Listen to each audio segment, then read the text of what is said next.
please take a moment to hit those like and subscribe buttons. While a small gesture, it really means a lot to Wild 7 Studios and allows us to continue creating meaningful and fun content for your listening and viewing pleasure.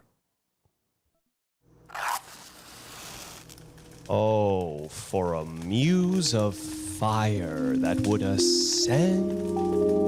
It was the best of times. It was the worst of times. Because men groping in the Arctic darkness had found a yellow metal. I expected this reception.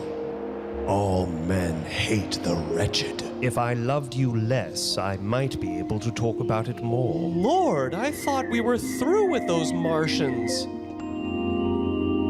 You are now listening to Storyscapes on the Wild 7 Podcast Network.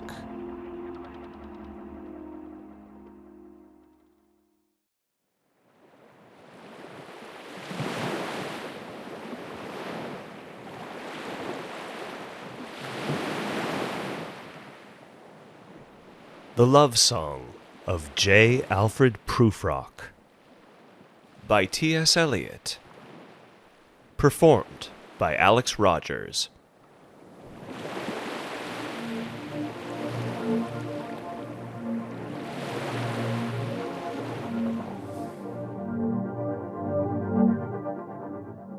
Let us go then, you and I. When the evening is spread out against the sky, like a patient etherized upon a table. Let us go through certain half-deserted streets, the muttering retreats of restless nights and one-night cheap hotels, and sawdust restaurants with oyster shells. Streets that follow like a tedious argument of insidious intent to lead you to an overwhelming question. Oh, do not ask, what is it? Let us go and make our visit.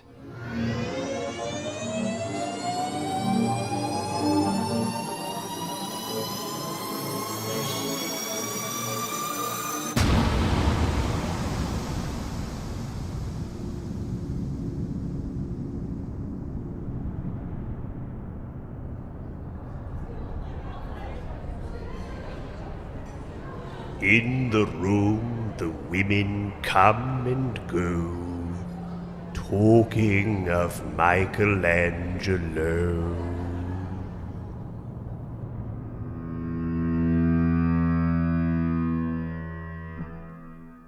The yellow fog that rubs its back upon the window panes. The yellow smoke that rubs its muzzle on the window panes. Licked its tongue into the corners of the evening, lingered upon the pools that stand in drains, let fall upon its back the soot that falls from chimneys, slipped by the terrace, made a sudden leap, and seeing that it was a soft October night, curled once about the house and fell asleep.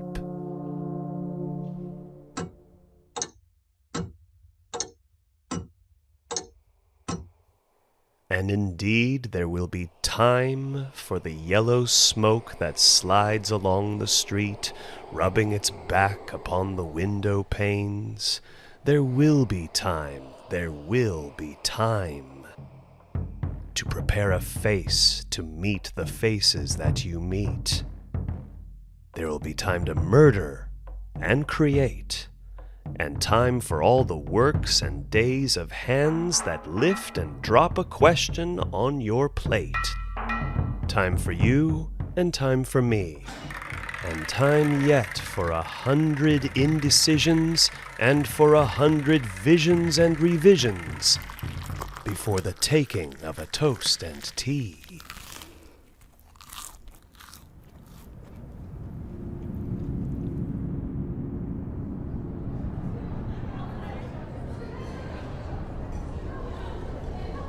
In the room the women come and go, talking of Michelangelo.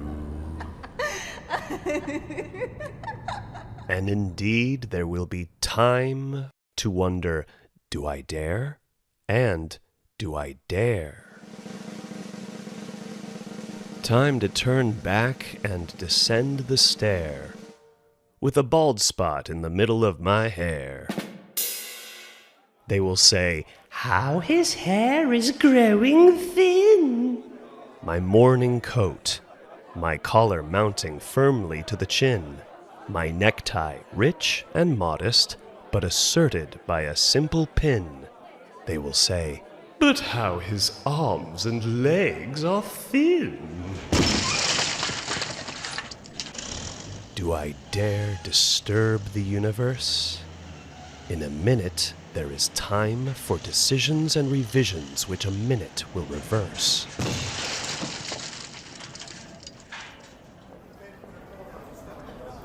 For I have known them all already, known them all. Have known the evenings, mornings, afternoons. I have measured out my life with coffee spoons.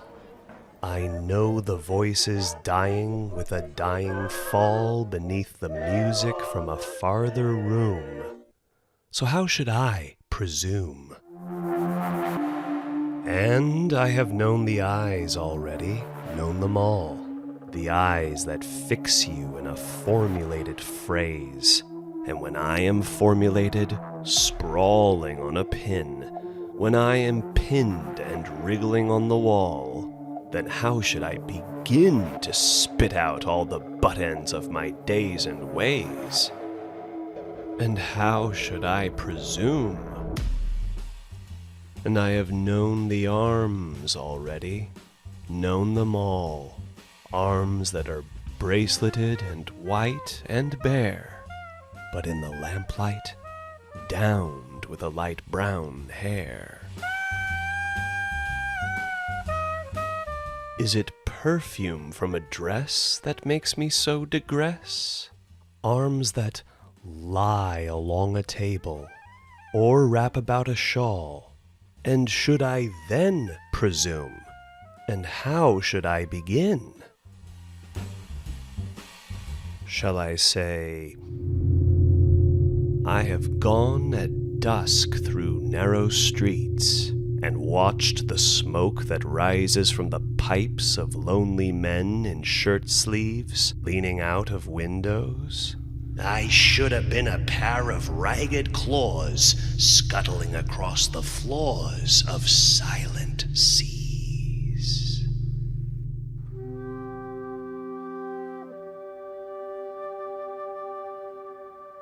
And the afternoon, the evening, sleeps so peacefully, smoothed by long fingers, asleep, tired, or it malingers, stretched on the floor here beside you and me.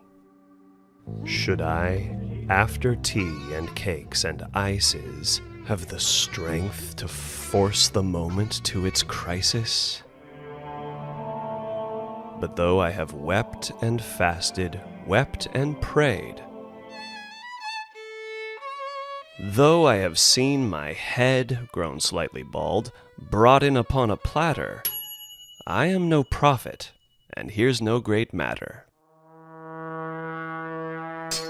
I have seen the moment of my greatness flicker, and I have seen the eternal footman hold my coat and snicker, and in short, I was afraid.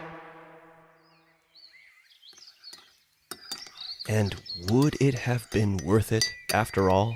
After the cups, the marmalade, the tea, among the porcelain, among some talk of you and me, would it have been worthwhile to have bitten off the matter with a smile?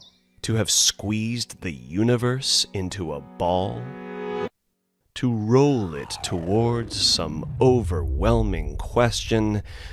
To say, I am Lazarus, come from the dead, come back to tell you all. I shall tell you all. If one, settling a pillow by her head, should say, "That is not what I meant at all. That is not it at all."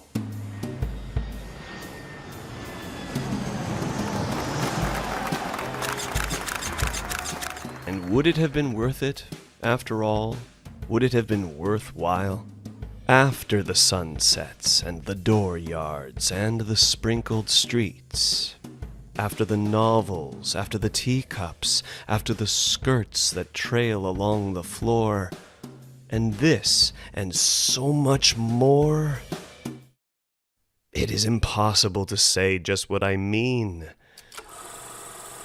But as if a magic lantern threw the nerves and patterns on a screen, would it have been worthwhile if one, settling a pillow by her head, should say, That is not what I meant at all. That is not it at all.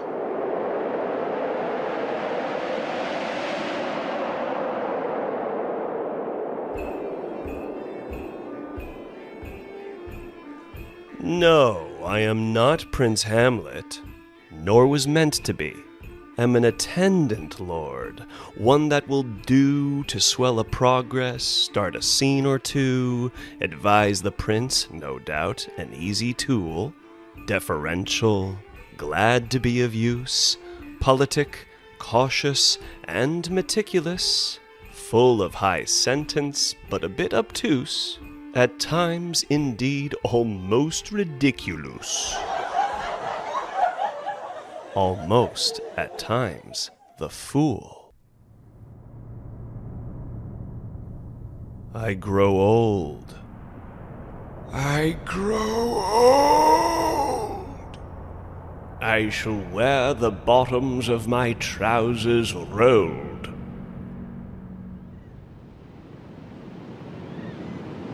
Shall I part my hair behind?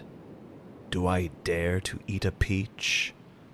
I shall wear white flannel trousers and walk upon the beach.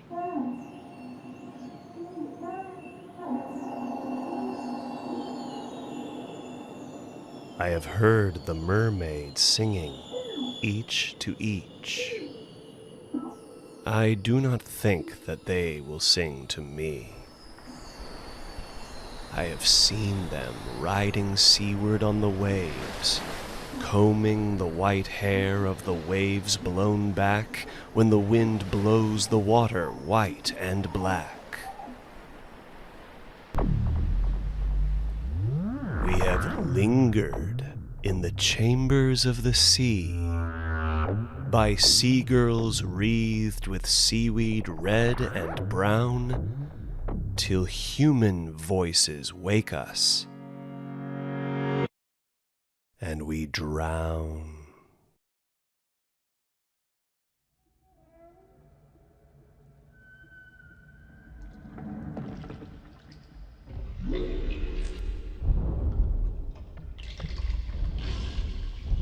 You have been listening to Storyscapes on the Wild 7 Podcast Network. The story you have just heard is The Love Song of J. Alfred Prufrock by T.S. Elliot. Performed and sound designed by Alex Rogers. Opening theme music by Inca Rose. Produced by Chris Trull. Keep listening for more Storyscapes.